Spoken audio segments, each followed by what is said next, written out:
هاي انا النهارده هقول لكم عن مشروع ان شاء الله ناجح بنسبه كبيره جدا، ان احنا نجيب حلزون ونربيه في البيت.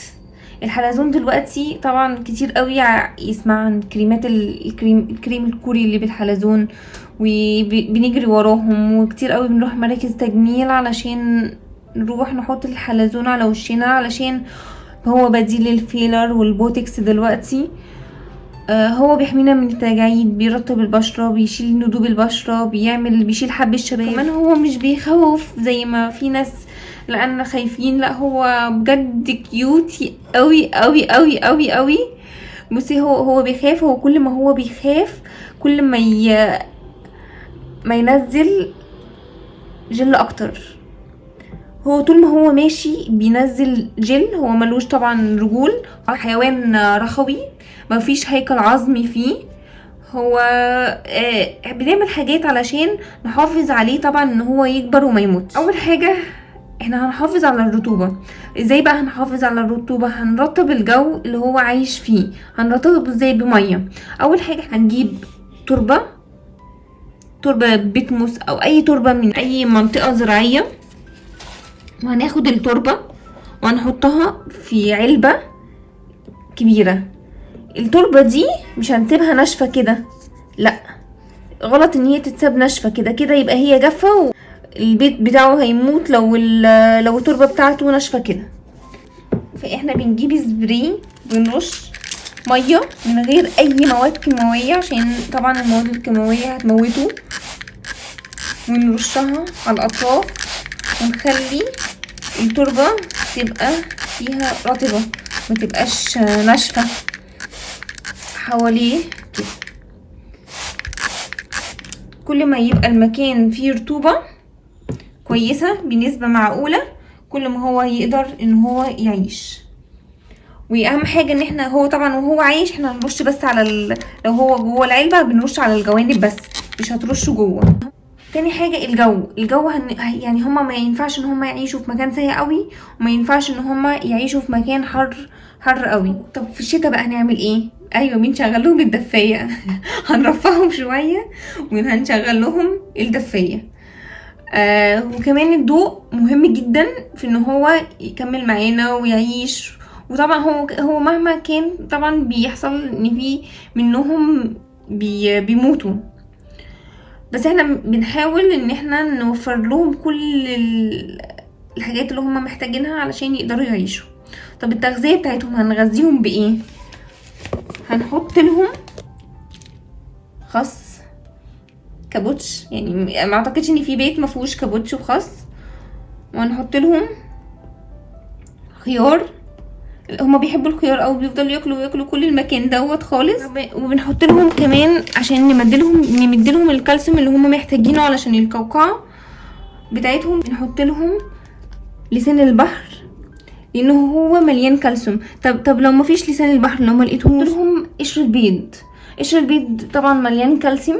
بناخده قشر البيض ونغسله وننشفه خالص، وبعد كده نطحنه لهم ونحطه مع التربه بتاعتهم اللي هي التربه البتموس او اي تربه تانية. بس لو جبنا اي تربه تانية هتاخدوا التربه التانية وتحطوها في الفرن لمده ربع ساعه على درجه حراره عاليه، عشان اي ميكروبات في التربه التانية تموتوها. الحلزون دوت عنده الجهازين، جهاز الانثى وجهاز الذكر.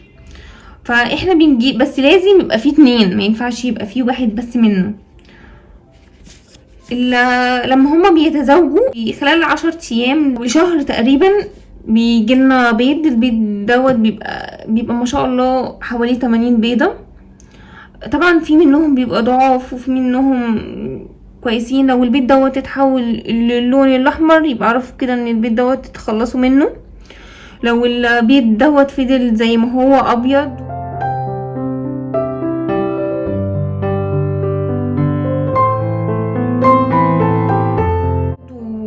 وهيفقس بقى حوالي من 18 يوم لشهر على حسب البيئة اللي انتوا حاطينها فيها.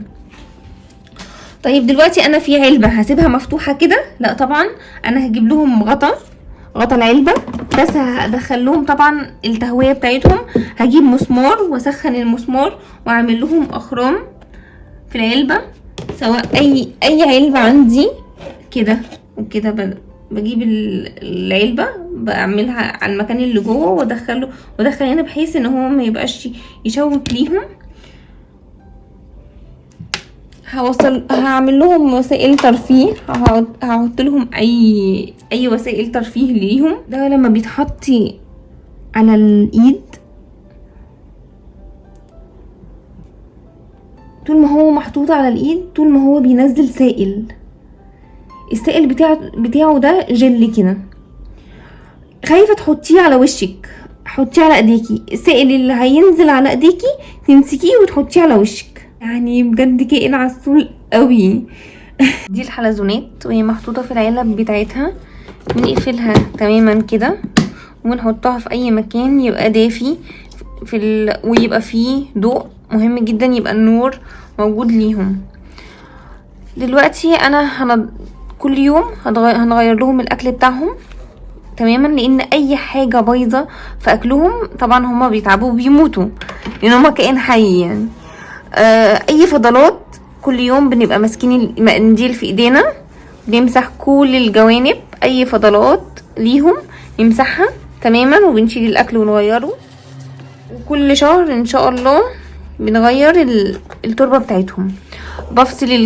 بفصل كل حجم عن التاني، طبعا على حسب حجمهم، على حسب عددهم، كل واحد في علبه، كل حجم احطه في مكان لوحده.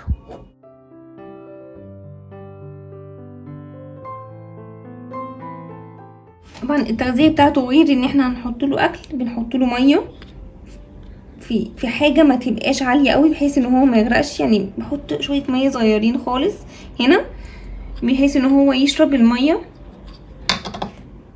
الحلزونات ديت انا اشتريتها من صفحه على الفيسبوك اسمها الحلزون الافريقي، هي كان انسب اسعار انا لقيتها ليهم، وهي اللي عرفتني كويس انا ازاي اهتم بيهم. وبصراحة بعد ما اشتريتهم بكتير، كل ما اسألها سؤال كانت بتجاوبني، لحد ما انا بعد فترة اكتسبت خبرة ليهم، هما بيبيضوا امتى وبيعيشوا ازاي وبيموتوا، حتى الشكل لما بيموتوا